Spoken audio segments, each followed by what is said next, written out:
समझ लीजिए आपने एक प्रोग्राम लिखा है जिसमें आपने मेनू ऑप्शंस दिया है जिसमें ऑप्शन 1 हो सकता है एडिशन का, ऑप्शन 2 हो सकता है घटाना, ऑप्शन 3 हो सकता है विभाजन का, ऑप्शन 4 हो सकता है मल्टीप्लिकेशन और ऑप्शन 5 हो सकता है मॉड्यूलस और ऑप्शन 6 हो सकता है उस प्रोग्राम से बाहर निकलना। आप ये मेनू options if else if L statement से आसानी से कर सकते हैं, लेकिन सी ने एक बहुत ही अच्छा तरीका दिया है जिससे आप मेनू ऑप्शंस डिजाइन कर सकते हैं स्विच केस स्टेटमेंट की द्वारा।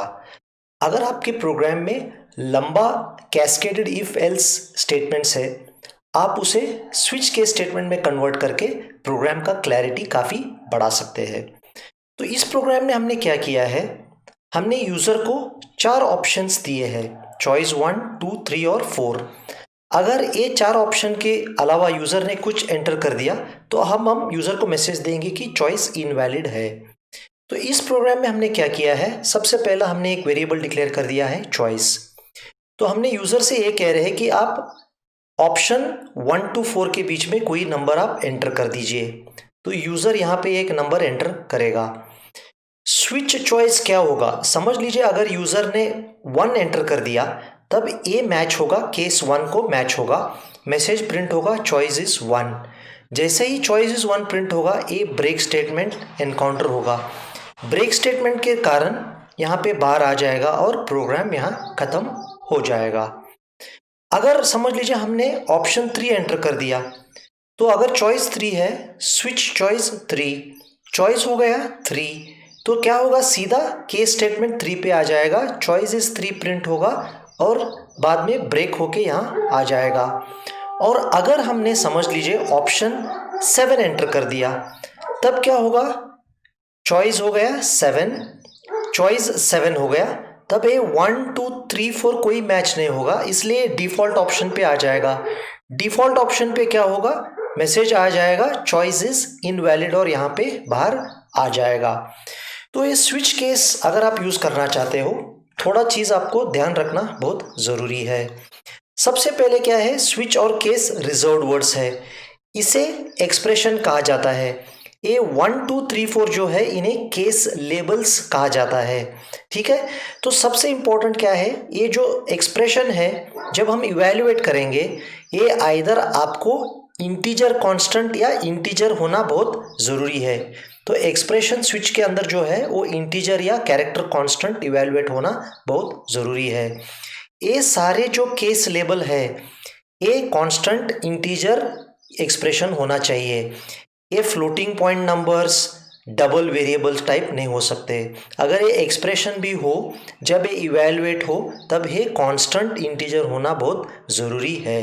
ठीक है, order of the case important नहीं है, केस 4 केस 1 से पहले आ सकता है, केस 3 केस 2 से पहले आ सकता है, उसका कोई मतलब नहीं है, उसे कोई नुकसान नहीं होने वाला है। लेकिन आप डुप्लीकेट केसेस यूज नहीं कर सकते। आप केस 1 के बाद वापस केस 1 नहीं हो सकता, केस 2 के बाद वापस केस 2 नहीं हो सकता। हर एक केस लेबल जो कहते हैं 1, 2, 3, 4 जो भी वैल्यूज हो, ये यूनिक होना बहुत ज़रूरी है। और ये लास्ट जो डिफ़ॉल्ट स्टेटमेंट है बिल्कुल ऑप्शनल है, चाहे तो आप डिफ़ॉल्ट डाल सकते हैं, आप नहीं रख सकते। अगर आप ब्रेक डालना भूल गए तब क्या होगा, अगर आपने चॉइस 1 एंटर कर दिया, मैसेज प्रिंट होगा चॉइस इज 1, उसके बाद मैसेज प्रिंट होगा चॉइस इज 2 और ब्रेक एनकाउंटर करने के बाद यहाँ बाहर आ जाएगा। आप स्विच केस के अंदर दूसरे स्विच केस यूज कर सकते हो। और एक चीज, ये जो केस है इनका ऑर्डर केस 1 के बाद केस 2, केस 2 के बाद केस 3 होना कोई ज़रूरी नहीं, डिफ़ॉल्ट केस 1 से पहले भी आ सकता है। तो ये सारे आपको पॉइंट स्विच केस यूज़ करने समय आपको ध्यान रखना बहुत ज़रूरी है। सबसे इम्पोर्टेंट है ये इंटीजर या कैरेक्टर कांस्टेंट को इवैल्यूएट होना चाहिए ये एक्सप्रेशन। सिमिलरली ये एक्सप्रेशंस सारे केस लेवल जो है कांस्टेंट इंटीजर होना बहुत ज़रूरी है। अगर आप इसका सिंटैक्स देखना चाहते हैं तो आपका स्विच केस का सिंटैक्स लगभग ऐसा लगेगा। स्विच इंटीजर एक्सप्रेशन, अगर कैरेक्टर भी होगा तो सी में इंटीजर माना जाता है कैरेक्टर को। Case label 1 label two, label N, बाद में डिफॉल्ट जो है ऑप्शनल है, ब्रेक भी ऑप्शनल है, लेकिन अगर आपको ब्रेक नहीं डालोगे तो इस स्टेटमेंट के बाद ये स्टेटमेंट भी एग्जीक्यूट होगा। तो एक केस है, एक केस लेबल है, तो ये एक्सप्रेशन जो है इस लेबल को मैच करके ये सारा ब्लॉक एग्जीक्यूट करेगा। अगर एक्सप्रेशन का रिजल्ट इससे मैच होगा ए वैल्यू 2 से, तब ये ब्लॉक एग्जीक्यूट होगा। अगर ये एक्सप्रेशन का रिजल्ट किसी लेबल से नहीं मैच होगा, तब ये डिफॉल्ट में जो स्टेटमेंट रखे गए हैं वो सारे एग्जीक्यूट हो जाएंगे।